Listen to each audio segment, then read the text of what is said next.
Odločitev, ki so jo ljudski odposlanci zapisali v kitajsko ustavo, je dokaz, da je Xi Jinping najmočnejši kitajski voditelj v zadnjih desetletjih. Mnogi predsednika, ki je Kitajsko popeljal med gospodarsko elito, že primerjajo z legendarnim Mao Tse-tungom. Zato podpora ustavnim spremembam v parlamentu nikogar ni presenetila. 常委会组成人员完全赞成，坚决拥护党中央关于修改宪法的决策部署。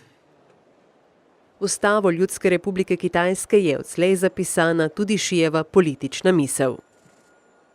明确中国共产党的领导是中国特色社会主义最本质的特征。中国共产党领导呢，也是中国特色社会主义制度最大的优势。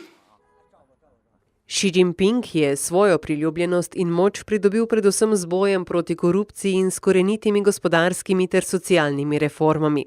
S tem je pridobil naklonjenost Kitajcev, ki ustavne spremembe večinoma pozdravljajo.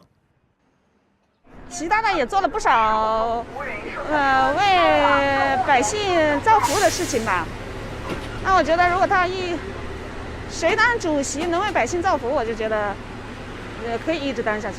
本来中国的这种社会结构跟西方的就不一样，那么并不是说一定是像西方那样两任就一定要连任两任就一定要换，就一定是对的。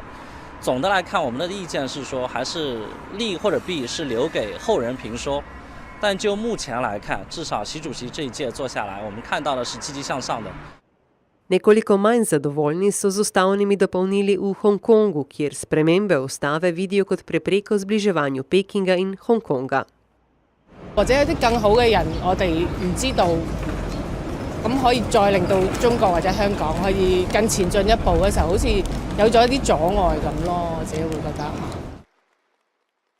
Omejitev 2 zaporednih mandatov je bila v kitajsko ustavo sicer zapisana leta 1982, ko je Deng Xiaoping prepoznal nevarnost grajenja kulta osebnosti. Da se dogaja prav to, torej ustvarjanje kulta osebnosti, je tudi najglasnejši očitek nasprotnikov konec minulega tedna sprejetih ustavnih sprememb.